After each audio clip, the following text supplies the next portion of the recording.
రాష్ట్ర రాజకీయాల్లో మరోసారి మాటల యుద్ధం చెలరేగింది. కేంద్ర హోంశాఖ సహాయ మంత్రి బండి సంజయ్ ముఖ్యమంత్రిపై ఘాటైన వ్యాఖ్యలు చేశారు. ప్రజలకిచ్చిన హామీలు అమలు చేయకుండా డూప్లికేట్ గాంధీ కుటుంబానికి నిధులు పంపడంపై ప్రభుత్వం దృష్టి పెట్టిందని ఆరోపించారు. మహిళలకు ప్రతి నెల 2,500 ఇస్తామని చెప్పి 2.5 ఏళ్లు గడిచిపోయాయని ఇప్పటివరకు ఆ హామీ ఎందుకు అమలు కాలేదని ప్రశ్నించారు. అవ్వాతాతలకు నెలకు 4,000 ఆసరా పెన్షన్ ఇవ్వడంపై కేబినెట్లో ఎప్పుడైనా చర్చించారా అని నిలదీశారు.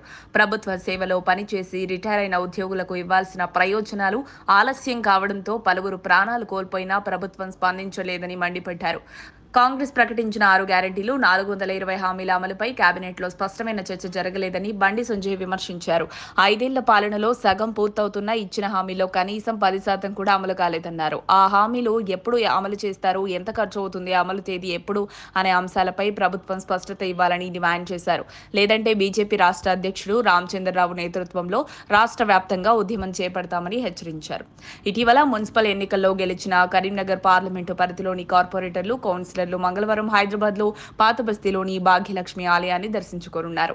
ఉదయం 10 గంటలకు నాంపల్లిలోని బీజేపీ రాష్ట్ర కార్యాలయంలో సమావేశమై కేంద్ర మంత్రి బండి సంజయ్ మరియు రాష్ట్ర అధ్యక్షుడు రామచంద్రరావుతో కలిసి అల్పాహారం చేయనున్నారు. అనంతరం ఉదయం 11 గంటలకు భాగ్యలక్ష్మి అమ్మవారి ఆలయంలో పూజలు నిర్వహిస్తారు. మధ్యాహ్నం 12 గంటలకు లాల్ దర్వాజా మహంకాళి ఆలయానికి వెళ్లి దర్శనం చేసుకుంటారు. ఆపై మధ్యాహ్నం 1 గంటకు లాల్ దర్వాజాలోని రాజన్న బౌలిరెడ్డి జనసంఘం ఫంక్షన్ హాల్లో భోజన కార్యక్రమం ఉంటుంది.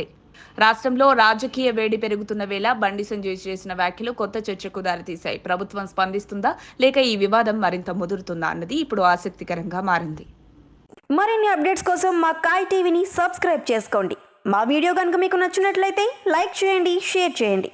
మీ విలువైన అభిప్రాయాలను కామెంట్ బాక్స్లో తెలియజేయండి.